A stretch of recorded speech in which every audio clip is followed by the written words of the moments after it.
अस्सलाम वालेकुम दोस्तों, मैं ਤੁਹਾਡਾ मेज़बान मियाँ मोहम्मद अफजल भट्टू तो तुसीं वेख रहे हो मेरा यूट्यूब चैनल डिजिटल किसान पाकिस्तान।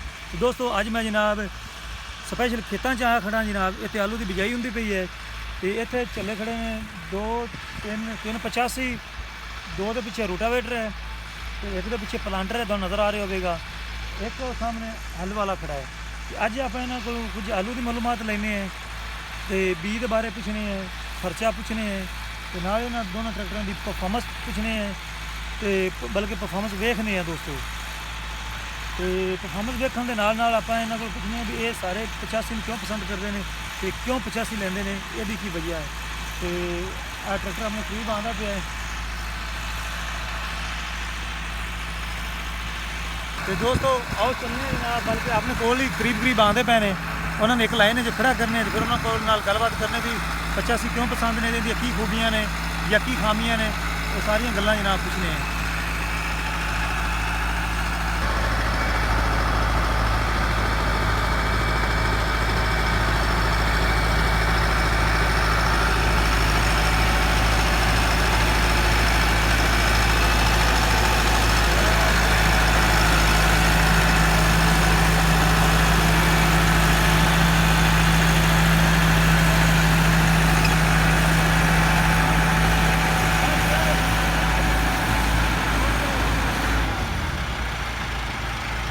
दोस्तों साढ़े नाल किसान भाई मौजूद ने, उन्होंने गल करने हैं तो पूछने हैं जनाब इतने की बीजू नू, आलू बीजू नू या कुछ होर बीजू नू, तो नाल ही ट्रैक्टर के बारे मालूमात लेने तो आओ गल करने।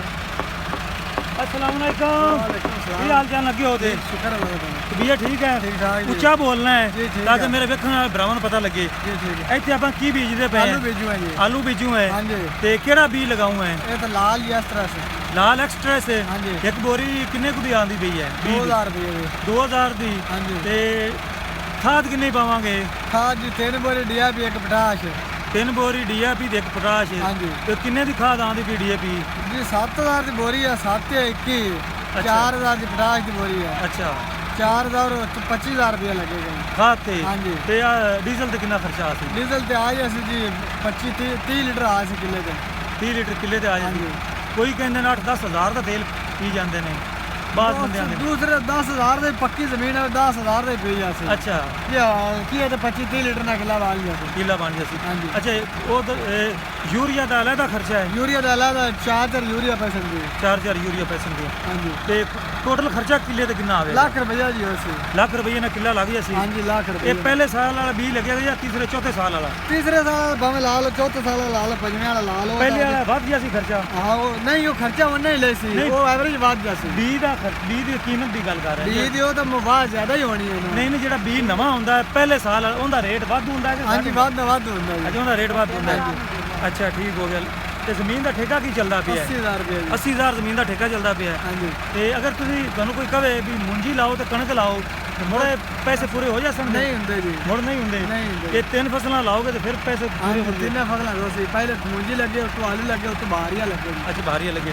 आ जो 385 केड़ा मॉडल है? ये 21 मॉडल है जी। तो उच्चा बोलना है ताकि पता ये तुम 85 क्यों पसंद करते जी? 85 जिमीदार ठीक रहा है ना, जमीन छच्छी बनाता, अच्छा काम करता है। तो किसी किस्म का कोई प्रॉब्लम नहीं? किसी कोई मसला नहीं ये समझता। कितने घंटे चल चुके हैं? ये चला खड़ा 172-73 घंटा जी। तो कितने घंटे बाद इनका रूटर पाया जी ये पीछे? 25-30 घंटे पूरा खेतन होंगे, मगर काम तो लाग जाए। तो इनका आयल बदला है? हाँ जी बदला है जी। आयल बदला है 2 जी। सरसा हो गई हैं जी ठीक हो गए।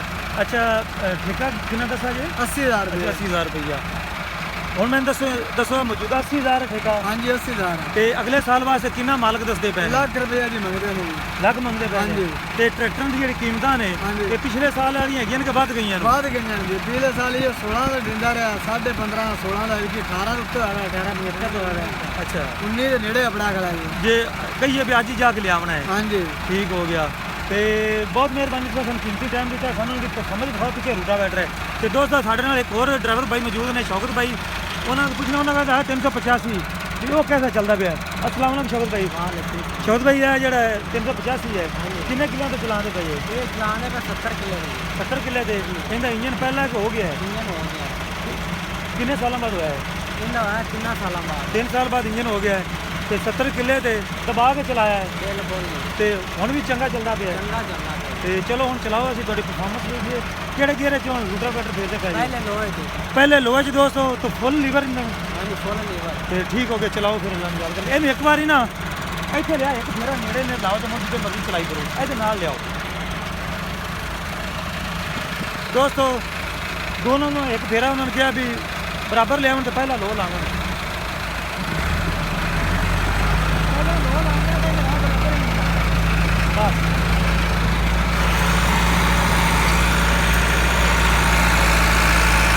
ਦੋਸਤੋ ਦੋਨੋਂ ਜਨਾਬ ਬਰਾਬਰ ਲਿਆਂਦਾ ਹੈ ਤੇ ਪਹਿਲੇ ਲੋਹ ਦੇ ਵਿੱਚ ਰੋਟਾਵੇਟਰ ਫੇਰਨਗੇ ਤਾਂ ਫੁੱਲ ਲੀਵਰ ਹੋਵੇਗਾ ਤੇ ਇੱਕ ਜਿਹੜਾ ਟਰੈਕਟਰ ਉਹਨੂੰ ਜਿਹੜੀ ਹੈਗੀ ਨੇ ਸਟੱਪਣੀਆਂ ਪਈਆਂ ਹੋਈਆਂ ਨੇ ਬਿਲਾਰਸ ਟਰੈਕਟਰ ਰੂਸੀ ਦੀਆਂ ਇਹਦੇ ਆਪਣੇ ਟਾਇਰ ਹੈਗੇ ਨੇ ਤੇ ਦੇਖਦੇ ਵੀ ਕੋਰੇ 'ਚ ਕੋਈ ਫਰਕ ਪੈਂਦਾ ਹੈ ਜਾਂ ਬਰਾਬਰ ਹੀ ਨਿਕਲਦਾ ਹੈ ਤੇ ਠੀਕ ਹੋ ਗਿਆ ਆਓ ਚੱਲਦੇ ਹਾਂ ਨਜ਼ਦੀਕ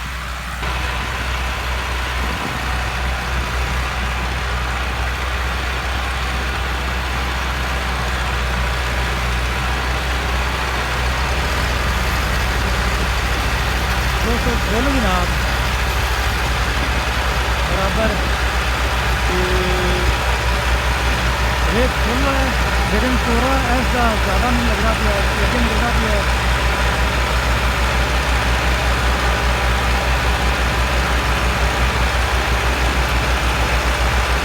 इसकी ऊंचाई ज़्यादा है S85 की ऊंचाई ज़्यादा है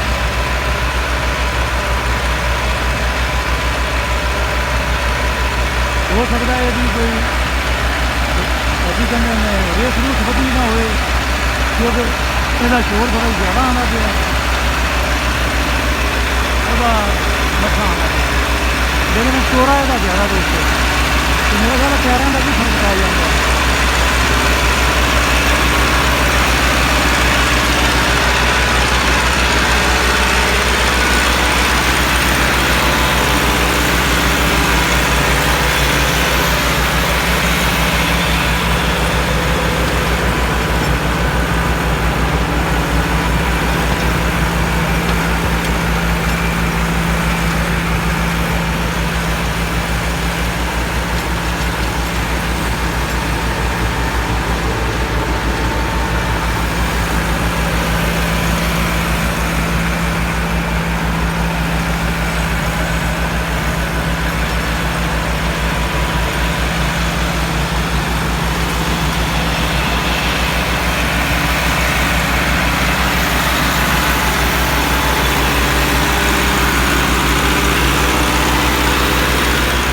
दोस्तों आ सामने जी बीती है चेक कर लो बोरियां ते लाल एक्सप्रेस दसते पे ने उसकी बिजाई शुरू होगी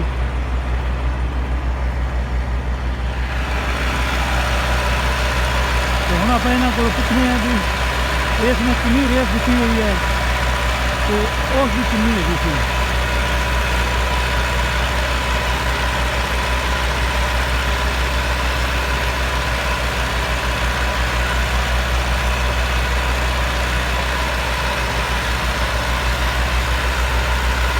सत्तर किले के ट्रैक्टर चलिया है वाला तो लगाते आलू मक्की तो मूंगी ने तो तुम आपे अंदाजा ला लो 3 साल इंजन इसका चलिया जी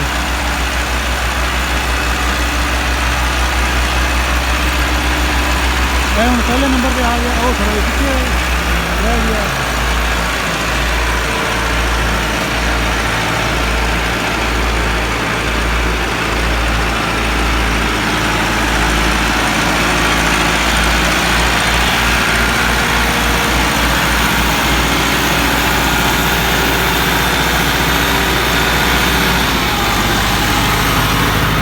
मीटर चलता है हाँ जी रेस किन्ने ते ले आंदा जी रेस अपने 19 ते आप वाहन है नहीं हुण किन्ने ते आई है ये 18 19 बोले 19 ते ले आए हैं हाँ जी 19 ते चलता है तां अगे निकला या टायरां दी वजह नाल अगे है टायरां दी वजह नाल अगे निकला टायरां दी वजह नाल अगे निकला ठीक हो गया बहुत मेहरबानी शौकत भाई तुसा कीमती टाइम दिता हुण जो मर्जी चलाओ मैं पुछना जी पिछले ड्राइवर को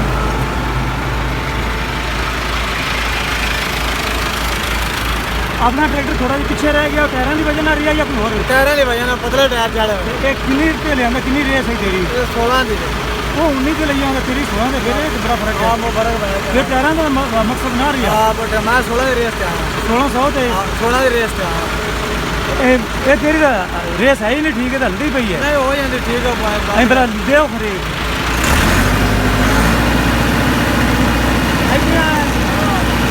ਦੋਸਤੋ, ਇਹ ਰੇਸ ਇਹਦੀ ਵੀ ਉਨੀ ਹੈਗੀ ਸੀ, ਇਹਦਾ ਮੀਟਰ ਥੋੜਾ ਜਿਹਾ ਖਰਾਬ ਹੈ।